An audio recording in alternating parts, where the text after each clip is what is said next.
Hello students, we're going to talk about today gay, lesbian and queer theory, our world context-centered theory for English Extension Term 2. If we go back and have a look at the historical dates here, you can read through those, but the primary key date there is 1991, where the gender theorist coins the term queer as a respectable critical term in academic studies. So 1991 is really the start of queer theory. It definitely has links back to feminist theory and also Marxism, to stem its roots into being a theory of its own. If we look at its origins and backgrounds, as I said, feminism is where this originated, and then we went into studies of gay and lesbian literature, and that then morphed its way into queer theory of literature then. So as we said, it's been area of study since 1991. It's a literary aspect of a larger movement, so political especially. So it was driven by politics. Gay lesbian studies started in the mid-1980s and feminism began much earlier, as we are aware.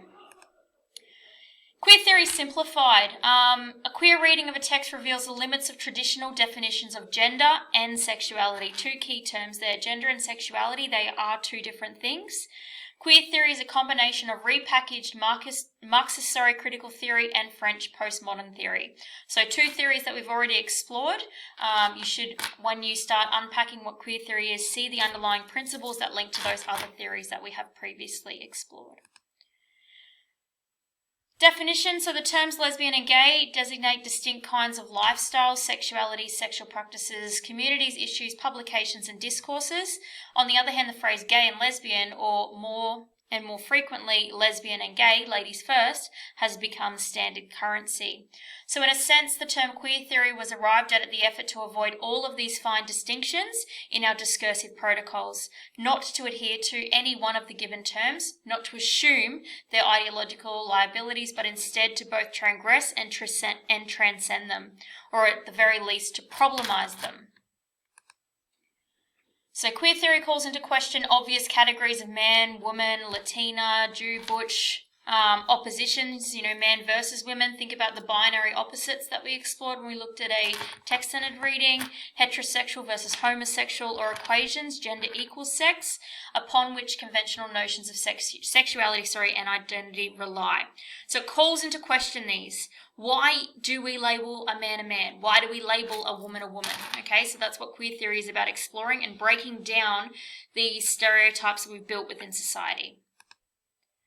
Essentialism is a long-held classical humanist belief. It asserts that the true essence or identity of a human being is composed of fixed properties that are essential components of what it means to be human.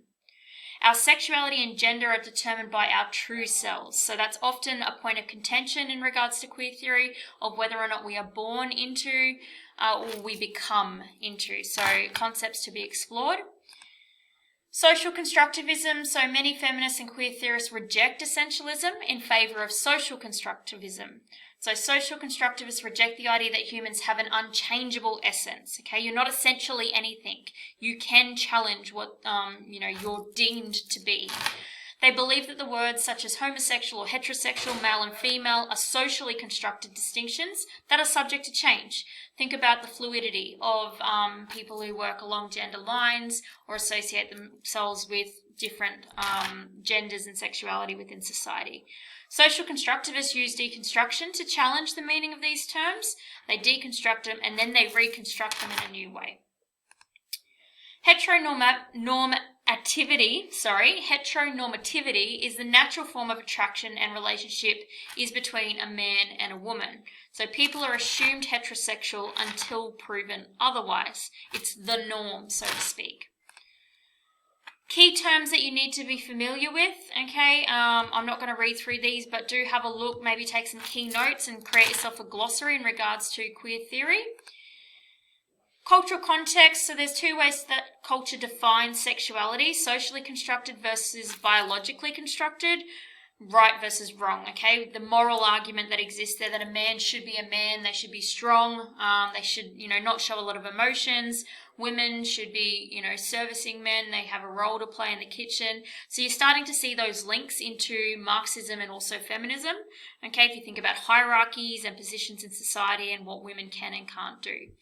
Gender bending is a interesting concept where the lines are not clearly defined. So if you think Michael Jackson, Boy George, or Dennis Rodman, it's increasing in acceptability, okay, where people are, effeminate males or, butch females, things like that. It's starting to become far more socially acceptable. Social structures, constructs, they influence the way society thinks about sexual identities, okay? So in the late 19th and early 20th century, those social viewpoints changed. If you think back to your grandparents' era or even the era before that, your great-grandparents, okay, it was not socially acceptable whatsoever. You were, publicly shamed and punished for this. Times have changed, and what is acceptable is starting to shift and move. Some questions queer theorists asks of literary text, what are the politics, the ideological agendas of queer works, and how are those politics revealed in the thematic content? What does the work contribute to our knowledge of queer experience in history, including literary history? How might the works of heterosexual writers be reread to reveal an unspoken or unconscious queer presence? Is the work consciously or unconsciously homophobic? If we're looking at constructing a queer reading of a text, which you're going to do, you need to start thinking about these types of questions here to guide that for you. There's lots of key figures within the realms of queer theory. Look at the top name there, Foucault. He's back again. He started with looking at author-centered readings. He morphed into looking at text-centered readings, and then he's headed into the world of context-centered theories with queer theory. Eve Sedgwick, David Halperin, Judith Butler is highly prominent in the field. Lots of work comes through Judith Butler. Jacques Derrida as well. So remember, he looked at deconstruction in the text-centered readings. So he has also come through to queer theory. Key points in queer theory in the text: it's normal versus deviant behaviours and identities. You'll also might look at the author and the context of society at the time that the text was written. When queer theorists approach literary text, they attempt to determine what might constitute gay poetics, or a way of writing that is uniquely gay. They try to establish a gay literary tradition and decide what writers and works belong to that tradition. They examine the ways in which heterosexual texts can have a homoerotic dimension, and they try to rediscover past gay writers whose works have been distorted or suppressed. They analyse how gay characters are portrayed in both gay and heterosexual texts, and finally they identify and correct heterosexist interpretations of literature. So we're going to apply this to contemporary popular culture. So if you think about popular culture, the field of critical theory that emerged in the early 1990s out of the fields of lesbian, gay, bisexual, transgender studies and feminist studies, LGBT, explores and challenges the way in which heterosexuality is constructed as normal, and by way in which the media has limited the representations of gay men and women. It challenges the traditional held assumptions that there is a binary divide between being gay and being heterosexual, and it suggests now that sexual identity is more fluid. For example, Captain Jack Sparrow, okay? Captain Jack Sparrow from Pirates of the Caribbean, he is an ironic and over-the-top performance, okay, and he's acting, he's overly elaborate, costume, eye makeup, okay, he uses feminine and camp gestures, and he's not what we would consider the macho type of guy. Russell Brand also sits in that category. So gender is not what we are, gender is what we do, okay, and that's interesting to think about in regards to having a look when we're doing character studies and you're doing some queer readings. Judith Butler, as I said, is a prominent queer theorist. She suggests that gender is not the result of nature but is socially constructed, so the same ideologies that are coming through all of the works of queer theorists. Male and female behaviour roles are not the result of biology but are constructed and reinforced by society through media and culture. She sees gender as a performance. She argues that there are a number of exaggerated representations of masculinity and femininity which cause gender trouble. Any behaviour or representation that disrupts culturally accepted notions. So, for example, Batman and Robin, okay? Homoerotic overtones, ironically camp. They're two guys who work together.